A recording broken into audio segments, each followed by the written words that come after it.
ஒவ்வொருத்தர் வீட்டிலையும் இது இருந்தாவே போதும், கவலையே வேணாம், காசும் மிச்சம்.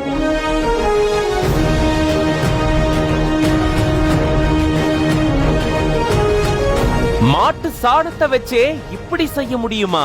மிரள வச்சிருக்கு இந்த வித்தியாசமான அமைப்பு.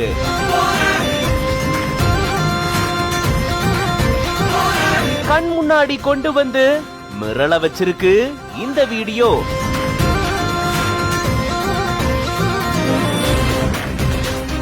நீங்க பாத்துட்டு இருக்கீங்க இல்லையா, அது என்னன்னு தெரியுதா? இதுதான் பயோகேஸ்ன்னு சொல்லுவாங்க. இது எப்படி ஃபங்க்ஷன் ஆகுது அப்படின்னு பாத்தீங்க அப்படின்னா, இந்த இதுல இருக்கு இல்லையா, இதுலதான் மாட்டோட சாணத்தை பாத்தீங்க அப்படின்னா மேக்ஸிமம் உள்ள அப்படியே போட்டு கரைச்சிக்குவாங்க. இது பார்த்தீங்கன்னா ஹோல்குள்ள போய் உள்ள போய் ஒரு கேஸ் ஒன்று ஃபார்ம் ஆகும்.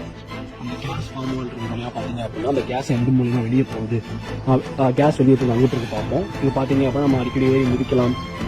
உள்ள கேஸ் அப்படியே ஃபுல்லாகி வர வேஸ்டேஜஸ் பார்த்தீங்க அப்படின்னா அப்படி தனியாக வெளியே வந்துடும். உள்ள இந்த மாதிரி வச்சுருப்பாங்கன்னு நினைக்கிறேன்.